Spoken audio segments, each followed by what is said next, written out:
This is an emergency. The ship is taking on too much water. We need to get the lifeboats ready. Give me the order, Captain, and we will start the evacuation. You're just a lion, dog-faced pony soldier. It really isn't that bad. We have a very strong campaign. We just need to stay strong and continue to campaign, you know? Going to different states and talking to people. That's what I like to do. Sir, have you seen the results from Iowa? You ended up finishing in 4th place behind Elizabeth Warren and in front of Klobuchar. They were bad, but Iowa was a fiasco to begin with. First of all, we had the terrible app, and second of all, we had the rigging of the votes and stuff like that. So, I think that we should do better in New Hampshire. Sir, you finished in 5th place behind Elizabeth Warren and in front of Tom Steyer. Okay, yeah, that is pretty bad. But all we have to do is win South Carolina, which has more African American voters. And as you know, I'm good with them because first of all, I've been in touch with Barack Obama, and I was his vice president, if you didn't know. And second of all, I have a good story about African Americans if you want to hear it later. Sir, no, I don't want to hear your stories. This is a very important situation. Along with that, sir, African American votes are starting to turn more to Michael Bloomberg and Amy Klobuchar. This is a very serious issue, and you need to drop out as soon as possible to save the Democratic Party. Nah, I'm sure that the Democratic establishment will stay with me. They've always stayed with me from the very, very beginning. So I think they're gonna stick right by my side. Goodbye, Joe. Hope to see you soon. Nice trying your 3rd time running for president.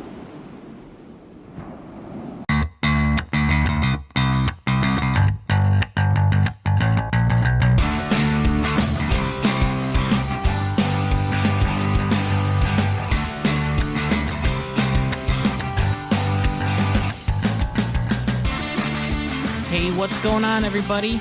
It's Kyle Dockery with the Dockery Docket, and I am very, very excited to be here for our very 14th episode. How exciting is that? It's just after Valentine's Day. I love you all, and I appreciate you all for liking and subscribing. We had a lot of likes this week.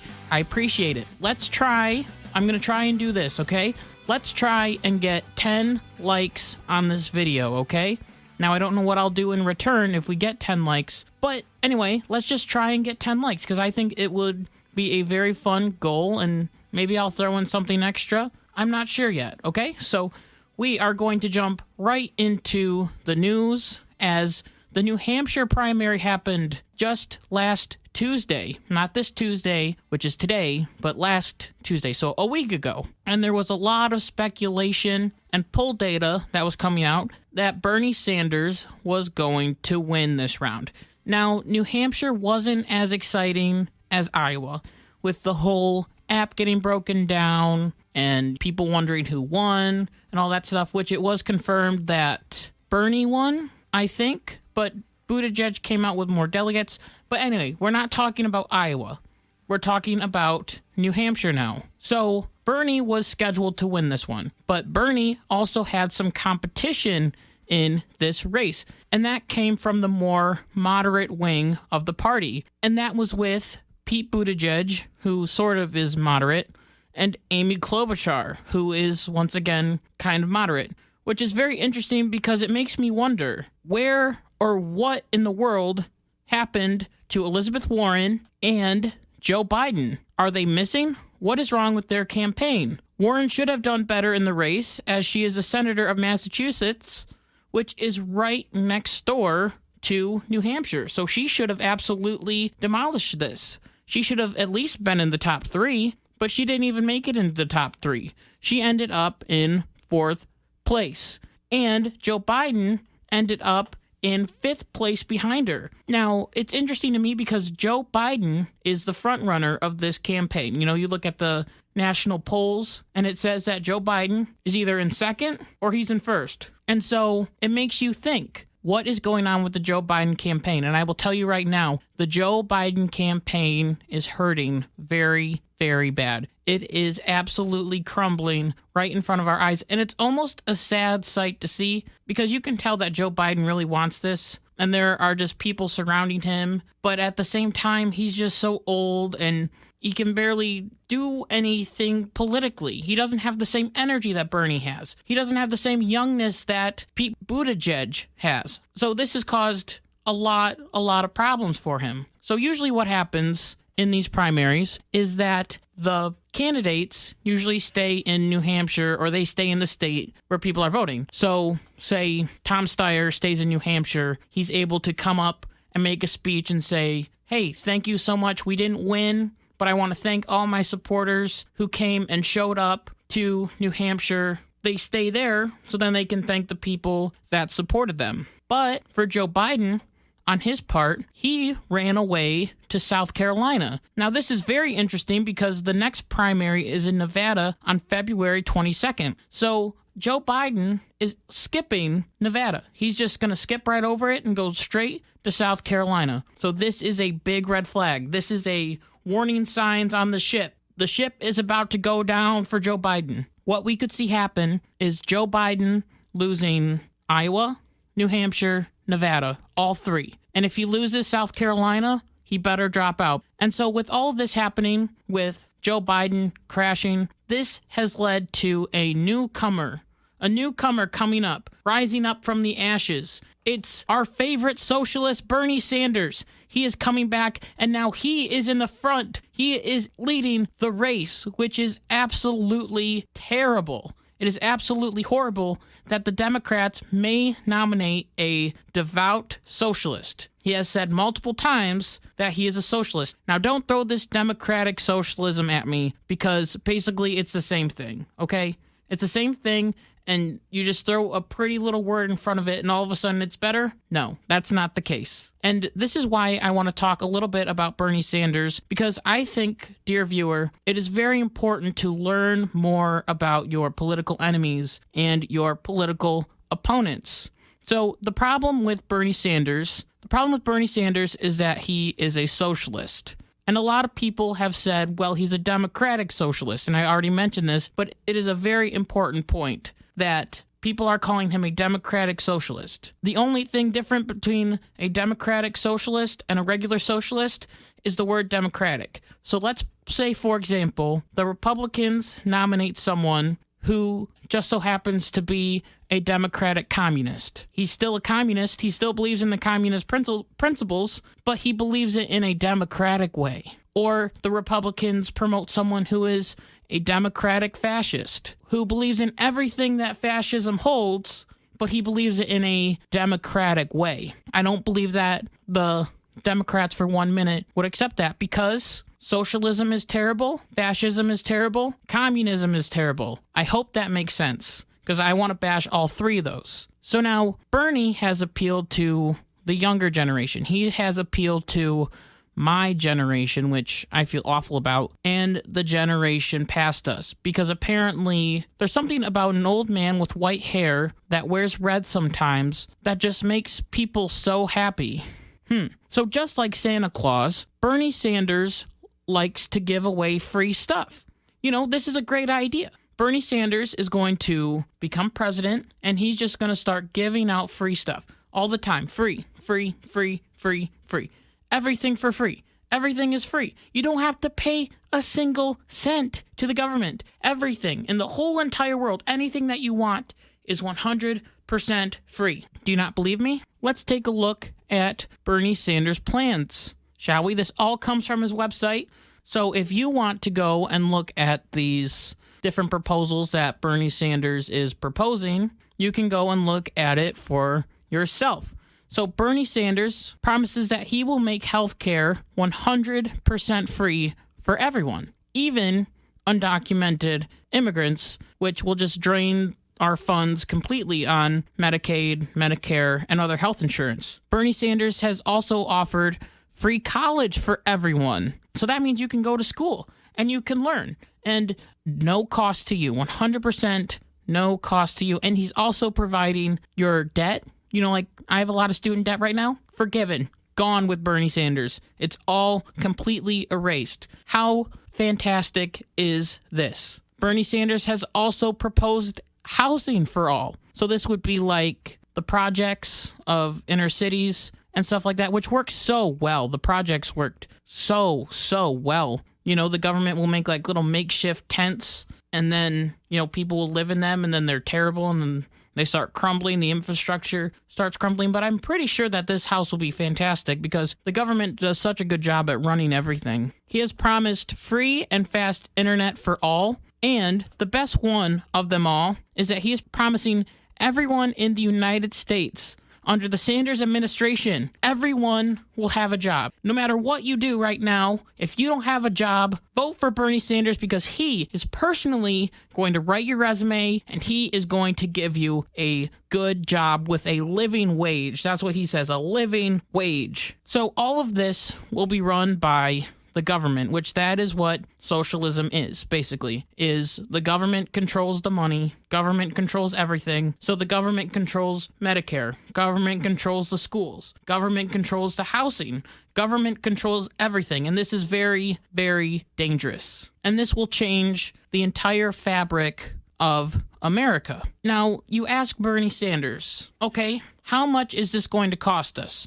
Because, I mean, if you're offering all this stuff for free, someone's going to have to pay for it. And Bernie Sanders is always like, well, I mean, it'll pay for itself in 3 years. Well, I mean, maybe it would, but still, it might be a hefty price tag to begin with. Because Bernie Sanders won't answer our question, we must look at other sources to find out our answer to this question of how much is this going to cost the American taxpayer and the American government. And so I found this website. It's called Stand for America, which estimates how much all of this free stuff will cost. Bernie's Medicare for All will cost $40 trillion. His climate plan will cost $16.3 trillion. Guaranteeing a full-time job is worth $30.1 trillion. On expanding Social Security, that will cost $1.8 trillion, and free housing will cost $2.5 trillion. All in all, with all of Bernie's plans implemented, the grand total comes to $97.5 trillion. And yes, that's a lot. That's coming out of the government, and Bernie believes that he's going to pay for this just by simply taxing the rich 1%. Because they take so much wealth away from America.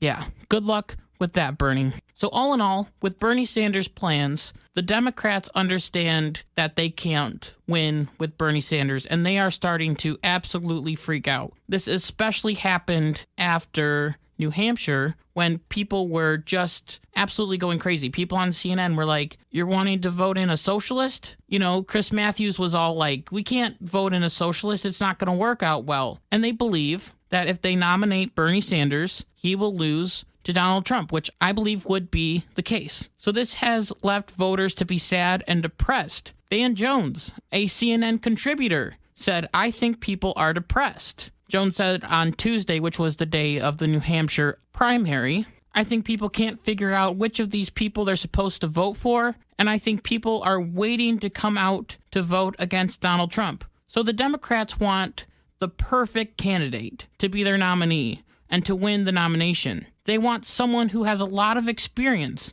and in that experience, they have made 0 mistakes. And if they did make a mistake, they need to apologize. In the end, there isn't one because no one is perfect.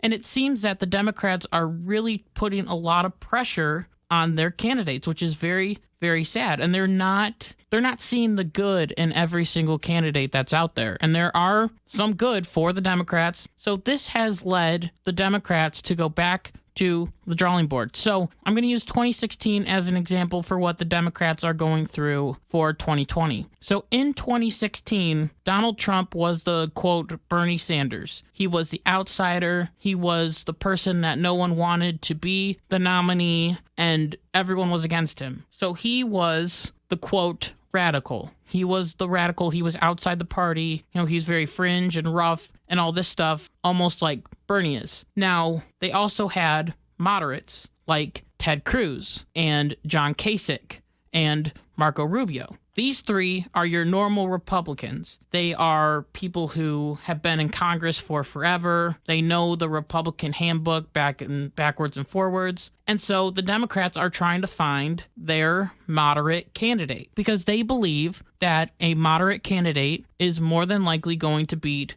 Donald Trump. This is what the Republicans thought in 2016. They thought that for sure a more moderate Republican would beat Hillary Clinton. Boy, were they wrong. Because I think Hillary would have slapped anyone who was moderate in the Republican Party. So basically, moderate just means in the middle. They're more calm. They're party establishment. And as we can see, both Bernie and Donald Trump are not party establishment. Now, I'm not saying that Bernie and Trump are the same person because they are definitely not. One is a raging socialist. One at least wants to keep America sane for at least 4 more years. So the Democrats are looking at their options of moderates. So they have Pete Buttigieg, who is a former military veteran, which we thank him for his service, but he also is a mayor of a very small city. And he has had trouble with getting the African-American vote. He's been trying very hard to appeal to African-American voters, but it just seems to be very low. And he's been doing well in Iowa. He did well in New Hampshire, but he just needs a little bit more of a boost. And I don't think the Democratic Party are going to give it to him. They also have Elizabeth Warren that they can get around, which they have before, so why don't they just do it again? The only problem with Elizabeth Warren is that she's a liar,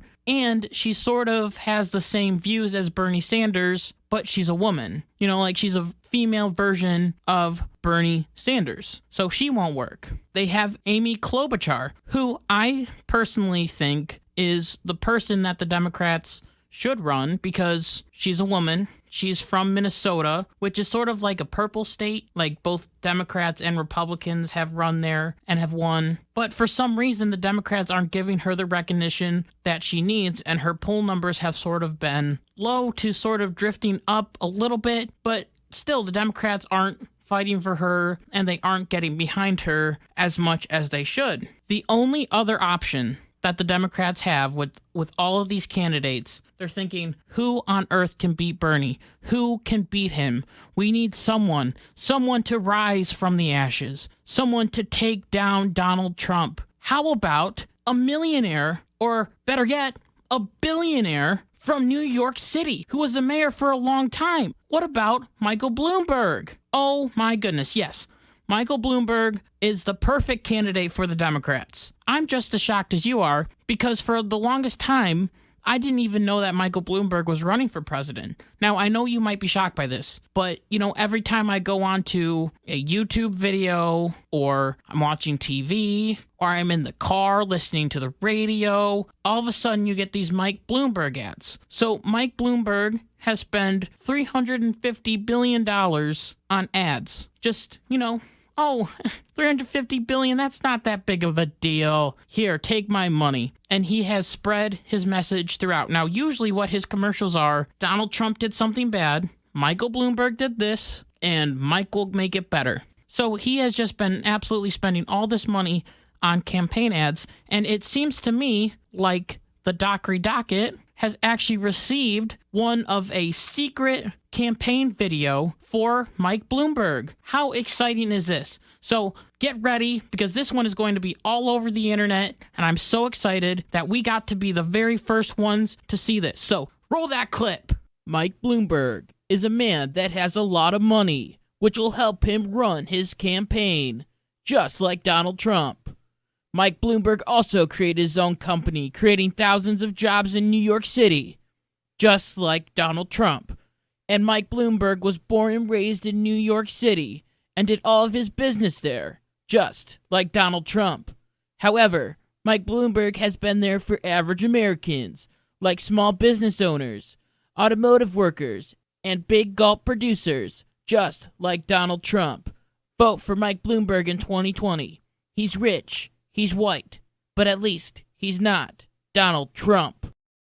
So as you can see, Mike Bloomberg and Donald Trump have a lot of things in common. Definitely a lot of things in common, but Michael Bloomberg has a D next to his name, so he's ultimately better. And that is what makes him very appealing to the Democrats. Now, what's interesting about Michael Bloomberg is that Bloomberg hasn't been in any debate or made any campaign speech, but as of right now, he is now in third place of the international polls, and he's rising. He is rising fast. Like, someone needs to calm him down because he is rising super duper fast. And honestly, I think that he is the moderate to try and destroy Bernie. So I would love to see a debate between Bernie Sanders and Bloomberg. One of them is a millionaire, and one of them hates millionaires and wants millionaires to be destroyed. So they will just go at it. And it's interesting because also Bernie Sanders is a millionaire.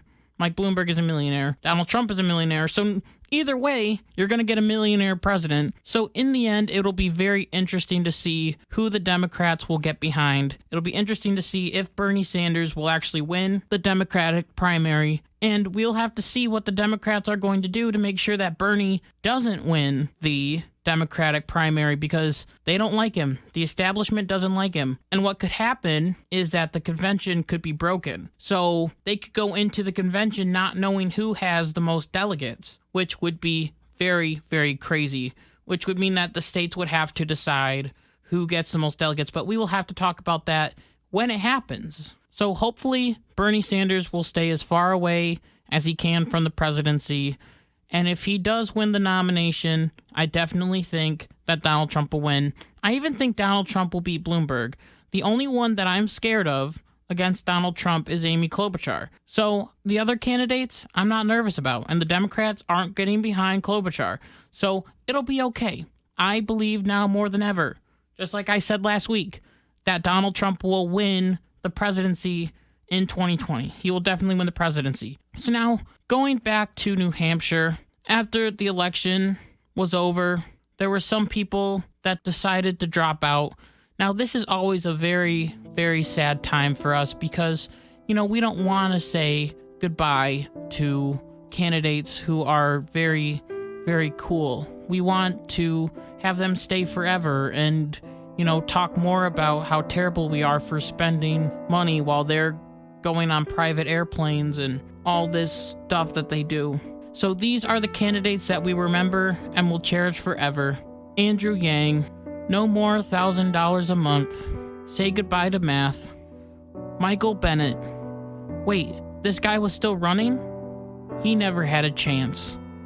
And finally, Deval Patrick. Who?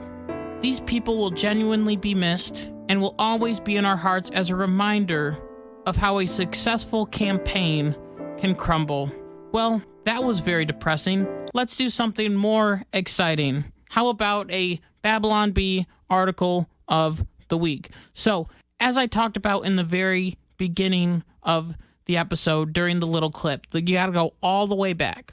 Joe Biden said to a woman in Iowa, he called her a lion-faced pony soldier. Now, this got a lot of weird looks from the crowd because what on earth does that mean? A lion-faced pony soldier. Apparently, it was a John Wayne reference from like 1962, but all the young kids watch John Wayne, So anyway, so the article is called, Scholars Now Believe Jesus Called Pharisees Dog-Faced Pony Soldiers. Jesus was the master of dissing his theological foes, from calling the Pharisees a brood of vipers to telling the money changers in the temple that they had turned God's house into a den of thieves. But textual scholars have discovered a new insult Jesus slung at religious leaders of the day. Dog-faced pony soldier. According to the research, the Messiah slammed the Pharisees for their hypocrisy and self-righteousness after they confronted him with this question, declaring, "You're a dog-faced pony soldier," and then challenged them to a push-up contest. Let's go, me and you, right now. Jesus, of course, won the push-up contest with ease as he holds the universe together by the mere force of his will. At publishing time, scholars also confirmed Jesus bravely confronted gluttons by shouting out, "Listen, fat." So, that is our Babylon Bee article of the week. I want to thank you all for listening, and I really hope that you're enjoying. But I want to thank you for making it to the end of the episode. Also, hit the like button, hit the subscribe button. I'm still trying to do something for our 50 subscriber special. but it's going to be a lot of work. So I need you to hit that subscribe button, and we will continue to dive into more recent political news and different things like that. And until next week, on Tuesday at noonish, like my mom always says, be good, be kind, be loving. Goodbye.